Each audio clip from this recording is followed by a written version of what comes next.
मौनी अमावस्या व्रत कथा। बढ़ेगी सुख समृद्धि, मिलेगी भगवान विष्णु की कृपा। मौनी अमावस्या, इस दिन स्नान और दान से पुण्य मिलता है।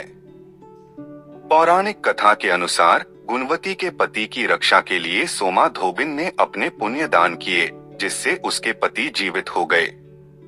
मौनी अमावस्या के दिन स्नान और दान करने से पुण्य की प्राप्ति होती है। भगवान विष्णु की कृपा से व्यक्ति के जीवन में सुख और समृद्धि आती है। उसके पाप मिटते हैं और वह मोक्ष की प्राप्ति करता है। मौनी अमावस्या पर पितरों की तृप्ति के लिए तर्पण, पिंडदान, श्राद्ध आदि करते हैं। गृहस्थ और साधु सन्यासी मौनी अमावस्या के दिन व्रत रखते हैं और पूजन करते हैं। पूजा के समय आपको मौनी अमावस्या की व्रत कथा सुननी चाहिए। इससे आपका व्रत पूर्ण होगा और आपको पुण्य फल प्राप्त होगा। मौनी अमावस्या व्रत कथा। मौनी अमावस्या की पौराणिक कथा के अनुसार कांचीपुरी में देवस्वामी का एक ब्राह्मण परिवार रहता था। उसकी पत्नी का नाम धनवती था। दोनों के 7 बेटे थे और एक बेटी थी, जिसका नाम गुणवती थी। गुणवती जब बड़ी हुई तो उसके पिता ने सबसे छोटे बेटे को उसकी कुंडली दी और ज्योतिषी के पास भेजा, ताकि उसकी विवाह के लिए लड़का देखा जाए। ज्योतिषी ने बताया कि गुणवती विवाह के बाद विधवा हो जाएगी। यह जानकर उसके पिता देवस्वामी और माता धनवती दुखी हो गए। उस ज्योतिषाचार्य ने बचने का उपाय बताया। ज्योतिषाचार्य ने कहा कि सिंहल द्वीप में सोमा धोबिन रहती है, जो बहुत ही पतिव्रता है। यदि सोमा धोबिन तुम्हारे घर आकर पूजा करे और अपना अर्जित पुण्य दान कर दे तो गुणवती का सुहाग बच जाएगा और वह दोष मिट जाएगा। यह जानकर देवस्वामी ने बेटी गुणवती को सबसे छोटे बेटे के साथ सोमा धोबिन के घर सिंहल द्वीप भेजा। दोनों भाई और बहन घर से निकलकर सोमा के घर की ओर चल दिए। दोनों समुद्र के किनारे पहुंचे और उसे पार करने के बारे में सोचने लगे। दोनों को भूख और प्यास लगी थी। दोनों एक पीपल के पेड़ के नीचे बैठ गए। उस पेड़ पर एक गिद्ध का परिवार भी रहता था। गिद्ध के बच्चों ने गुणवती और उसके भाई की बातों को सुन लिया।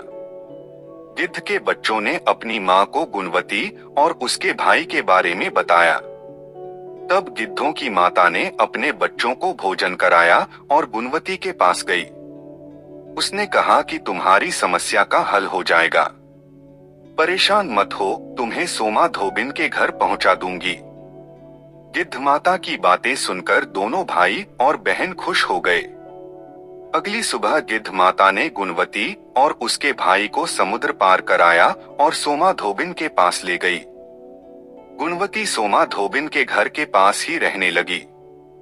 रोज सुबह सोमा के घर वालों के उठने से पहले ही गुणवती उसके घर को लीप देती थी। एक दिन सोमा ने अपनी बहू से पूछा कि रोज घर कौन लीपता है।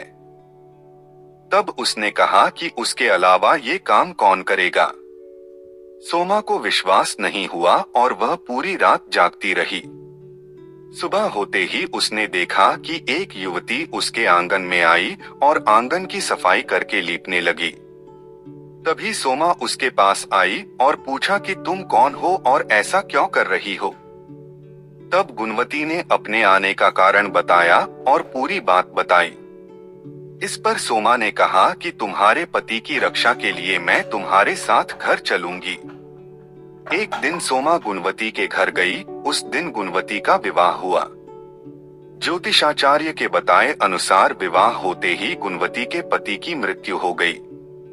तब सोमा ने पूजा पाठ किया और अपने पुण्य को गुणवती को दान कर दिया। इसे उपाय से गुणवती का पति जीवित हो गया। उधर सोमा के पति और बेटे की मृत्यु हो गई। जब तक सोमा घर पहुंची तब तक उसके पति और बेटे के शव को रखा गया था। रास्ते में सोमा ने एक जगह पर रुककर पीपल के पेड़ के नीचे श्रीहरि भगवान विष्णु की पूजा की थी और 108 बार उस पेड़ की परिक्रमा की थी। इससे अर्जित पुण्य से सोमा के पति और बेटे जीवित हो गए थे। वे अकाल मृत्यु से मुक्त हो गए थे। जो भी व्यक्ति विधि विधान से मौनी अमावस्या का व्रत करता है, उसे भगवान विष्णु की कृपा प्राप्त होती है और उसके जीवन में सुख और समृद्धि आती है।